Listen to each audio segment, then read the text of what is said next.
تعالوا النهاردة نعمل أكلة طعمها خطير سوبر توفير بربع كيلو من اللحمة المفرومة وبطاطساية واحدة بس مسلوقة. هنعمل بيها أحلى غدوة سهلة وسريعة هتاكلوا صوابعكم وراها. اعملوا لايك متابعة واشتراك لمطبخ بيبو وتعالوا نصلي على النبي في الكومنتات نكسب أجر أنا وإنتوا. ويلا نشوف المقادير وطريقة التحضير. اول حاجه معايا ربع كيلو لحمه مفرومه، هضيف عليها بطاطسايه هرستها كويس جدا جدا زي ما انتوا شايفين. هنزلها على اللحمه المفرومه بتاعتي، هتضاعف معايا الكميه وفي نفس الوقت هتمسك معايا الكفته ومش هتخليها تتفك خالص. كمان هنزل بمعلقتين من البقسماط المطحون. طبعا البقسماط ده تقدري تجيبيه من الفرن او من السوبر ماركت، زي ما تحبي، او ممكن الاكياس الجاهزة دي بتبقى حلوة برضو جدا. هما معلقتين كبار وكمان معلقة صغيرة من البيكنج باودر، وهبدأ اضيف التوابل بتاعتي، معلقة ملح صغيرة ومعلقة فلفل صغيرة وكمان معلقة من البهارات السبعة. مش هكتر في التوابل علشان عايزة ادوق طعم الكفتة، مش عايزين نضيع طعم الكفتة بتاعتي بالتوابل الكتيرة. وهنزل بقى ببصلاية واحدة بشراها ناعم جدا او هتضربيها في الكبة، وكمان معايا عودين من الكزبرة الخضراء بتدي طعم حلو جدا للكفتة، وممكن كمان بقدونس لو مش عندي كزبرة. هبدأ بقى اعجن في الكفتة بتاعتي كويس جدا جدا واسيبها ترتاح لمدة نص ساعة في التلاجة. هبدأ بقى في عمايل الكوسة. زي ما انتوا شايفين انا جايبة كيلو من الكوسة، بوريكوا حجمها. طبعا عشان نشتريها لازم تكون كلها حجم واحد، مش هنختار لا الصغيرة قوي ولا الكبيرة قوي، هنختار الحجم الوسط زي ما انتوا شايفين. دي بتبقى كده ماسكة نفسها في الطواجن وبتبقى باينة، اما الصغيرة الحلقات بتاعتها هتبقى صغيرة خالص مش هتبقى حلوة. زي ما انتوا شايفين بقى بدأت اقشر الكوسة بتاعتي بالمقوار، بالسن المشرشر بتاع المقوار.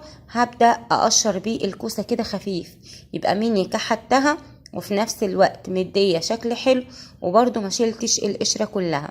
بعد ما كحتها وظبطتها غسلتها كويس جدا ورحت مقطعاها حلقات زي ما انتوا شايفين. كل الكمية دي كيلو واحد من الكوسة.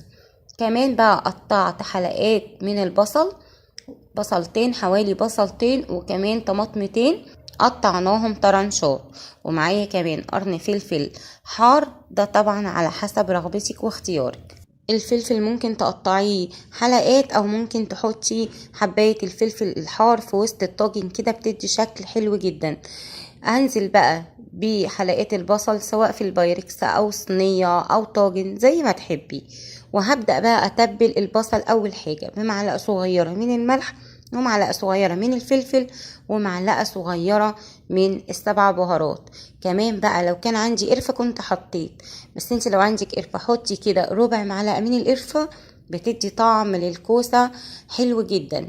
هدعك بقى حلقات البصل بتاعتي كويس جدا بالتوابل اللي نزلنا بيها علشان تاخد وتدي كده من طعم بعض. وزي ما انتوا شايفين انا بفتت كده حلقات البصل، وبعدين هنزل بالطماطم واقلبها كده تقليبه حلوه مع البصل والتوابل لحد كده ايه ما يتشربوا من طعم بعض. مش عايزه اقول لكم فعلا الطاجن ده محبب لقلبي جدا، سهل وسريع وطعمه في منتهى الجمال. هنزل بقى بالكوسه بتاعتي كلها كده، وبرضو هدعك الطماطم والبصل مع بعض كويس قوي قوي قوي لحد بقى ما الكوسه تتشرب كده من طعم البصل والتوابل والطماطم. وهبدأ ارصها كده زي ما انتوا شايفين وهفردها حلو جدا في البايركس بتاعي. بجد بجد الله على جمال الاكله دي. شايفين كده الالوان مع بعض، الكوسه مع الطماطم حاجه كده تفتح النفس لوحدها.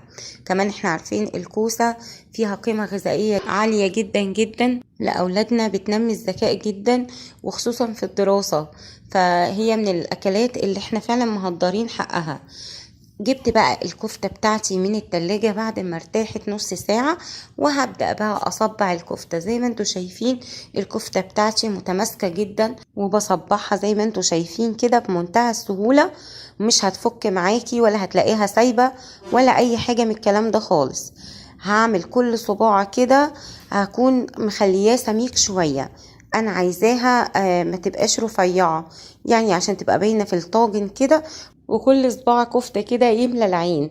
خلصت الكمية بتاعتي، وزي ما انتوا شايفين من ربع كيلو لحمة مفرومة عملنا 12 صباع من الكفتة. وكمان ما شاء الله يعني حجم الصباع مش رفيع، لا هي حلو جدا.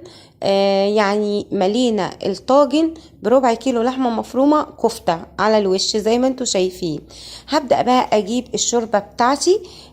لو عندك شوربة هنملحها بسيط قوي، عشان احنا كمان حاطين توابل وملح وفلفل على البصل زي ما انتوا عارفين. وكمان هنزل بمعلقة من الصلصة وفصين من الثوم المهروسين بس كده.